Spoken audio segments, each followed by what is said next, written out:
Genesis 19. Sodom and Gomorrah destroyed. The two angels arrived at Sodom in the evening, and Lot was sitting in the gateway of the city. When he saw them, he got up to meet them and bowed down with his face to the ground. "My lords," he said, "please turn aside your servant's house. You can wash your feet and spend the night, and then do on your way early in the morning." "No," they answered, "we will spend the night in the square." But he insisted so strongly that they did not go with him and entered his house.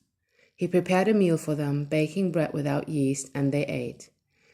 Before they had gone to bed, all the men from every part of the city of Sodom, both young and old, surrounded the house. They called to Lot, "Where are the men who came to you tonight? Bring them to us so that we can have sex with them." Lot went outside to meet them and shut the door behind him and said, "No, my friends, don't do this wicked thing. Look, I have 2 daughters who have never slept with a man. Let me bring them out to you, and you can do what you like with them. But don't do anything to these men, for they have come under the protection of my roof." "Get out of our way," they replied. "This fella came here as a foreigner, and now he wants to play the judge. We'll treat you worse than them." They kept bringing pressure on Lot and moved forward to break down the door. But the men inside reached out and pulled Lot back into the house and shut the door. Then they struck the men who were at the door of the house, young and old, with blindness, so they could not find the door. The 2 men said to Lot, "Do you have anyone else here, sons-in-law or sons or daughters, or anyone else in the city who belongs to you? Get them out of here, because we are going to destroy this place. The outcry to the Lord against its people is so great that he has sent us to destroy it."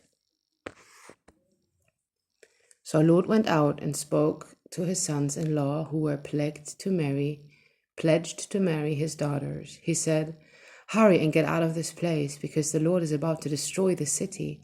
But his sons-in-law thought he was joking.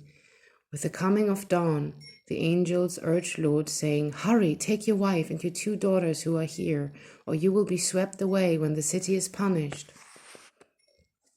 When he insisted, the men grasped his hand and the hands of his wife and of his 2 daughters and led them safely out of the city, for the Lord was merciful to them. As soon as they had brought them out, one of them said, "Flee for your lives. Don't look back and don't stop anywhere in the plain. Flee to the mountains, or you will be swept away." But Lot said to them, "No, my lords, please.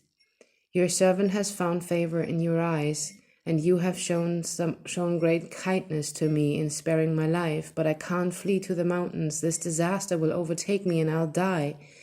Look, there is a town near enough to run to, and it is small. Let me flee to it. It is very small, isn't it? Then my life will be spared." He said to him, "Very well, I will grant this request too. I will not overthrow the town you speak of, but flee there quickly, because I cannot do anything until you reach it." That is why the town was called Zoar. By the time Lot reached Zoar, the sun had risen over the land.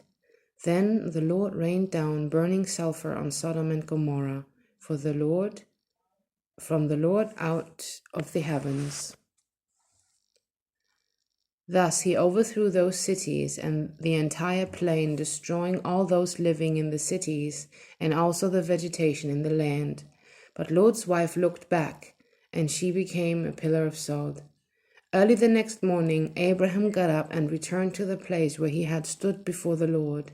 He looked down toward Sodom and Gomorrah, toward all the land of the plain, and he saw dense smoke rising from the land like smoke from a furnace. So when God destroyed the cities of the plain, he remembered Abraham, and he brought Lot out of the catastrophe that overthrew the cities where Lot had lived. Lot and his daughters. Lot and his 2 daughters left Zoar and settled in the mountains, for he was afraid to stay in Zoar. He and his 2 daughters lived in a cave.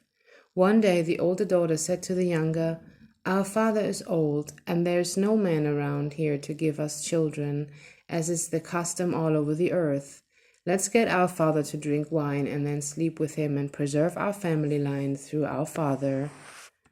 That night they got their father to drink wine, and the older daughter went in and slept with him. He was not aware of it when she lay down or when she got up.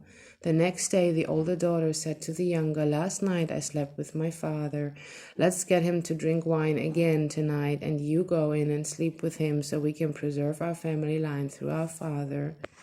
So they got their father to drink wine that night also, and the younger daughter went in and slept with him. Again, he was not aware of it when she lay down or when she got up. So both of Lut's daughters became pregnant by their father. The older daughter had a son, and she named him Moab. He is the father of the Moabites today. The younger daughter also had a son, and she named him Ben-Ami, and he is the father of the Ammonites of today.